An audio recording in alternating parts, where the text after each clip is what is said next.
Antioksidan adalah senyawa mempunyai struktur molekul yang dapat memberikan elektronnya dengan cuma-cuma kepada molekul radikal bebas tanpa mengurangi dan mengganggu, memutuskan reaksi yang berantai dari radikal bebas itu sendiri. Antioksidan secara nyata mampu memperlambat ataupun menghambat proses oksidasi zat yang mudah teroksidasi meskipun dalam konsentrasi rendah. Antioksidan juga sesuai didefinisikan sebagai senyawa-senyawa yang dapat melindungi sel dari efek berbahaya radikal bebas.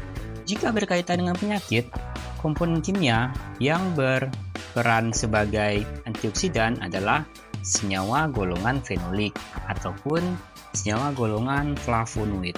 Itu biasanya ya sobat ya, tidak tertutup juga hal-hal yang lain. Senyawa-senyawa golongan tersebut banyak terdapat di alam, terutama pada tumbuh-tumbuhan, dan memiliki kemampuan untuk menangkap radikal bebas ataupun memberikan elektronnya tentunya sobat.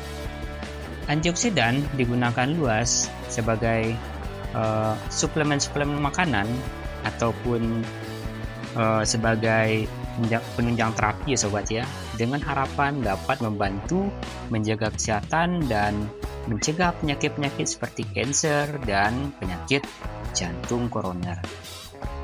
Radikal bebas. Radikal bebas adalah sekelompok bahan kimia baik berupa atom maupun molekul yang memiliki elektron yang tidak berpasangan, alias jomblo ya sobat ya. Dan pada lapisan luarnya, meskipun juga suatu kelompok bahan kimia dengan reaksi jangka pendek memiliki satu atau lebih elektron bebas. Radikal bebas sebenarnya berasal dari molekul oksigen yang secara kimia strukturnya berubah akibat adanya aktivitas oleh lingkungan atau paparan lingkungan. Namun, radikal bebas ini juga dapat berasal dari hasil metabolisme tubuh. Aktivitas lingkungan yang dapat memunculkan radikal bebas antara lain adalah radiasi, polusi, asap rokok, dan lain hal sebagainya.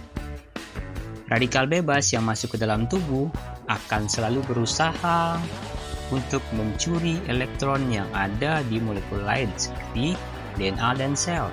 Pengambilan ini jika berhasil, dia akan merusak sel DNA tersebut atau sel target tersebut yang berupa protein lipid dan DNA dari sel manusia yang sehat merupakan sumber pasangan elektron yang sangat baik. Dapat dibayangkan jika radikal bebas banyak beredar dalam tubuh, maka banyak pula sel yang akan rusak.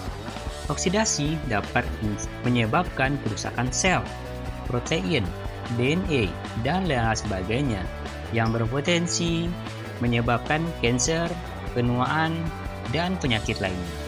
Radikal bebas dapat menyebabkan efek yang buruk dalam tubuh. Jika jumlahnya banyak, maka ia akan dihancurkan.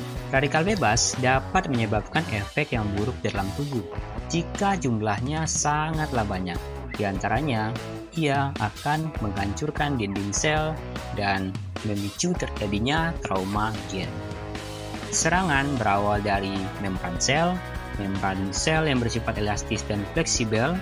Jadi, membran sel tersebut akan sangat mudah untuk melepaskan elektronnya sehingga dia bersifat radikal. Oleh karena itu, radikal bebas akan dengan mudah menangkap ataupun mencuri elektron dari membran tersebut. Lalu membran tersebut akan kehilangan fungsinya. Fungsi dari dinding sel adalah untuk membantu pengaturan pertumbuhan dan pembelahan sel ataupun kehidupan daripada sel itu sendiri. Membatasi bagian di dalam bagian luar sel merupakan reseptor untuk hormon dan substansi biologi lainnya, dan puncak dari kerusakan tersebut bisa berdampak buruk pada darah dan jantung. Bahkan pada efek yang lebih serius, maka akan menyebabkan mutasi genetik dan terjadinya pembelahan sel yang tidak wajar yang dapat berujung pada penyakit kanker.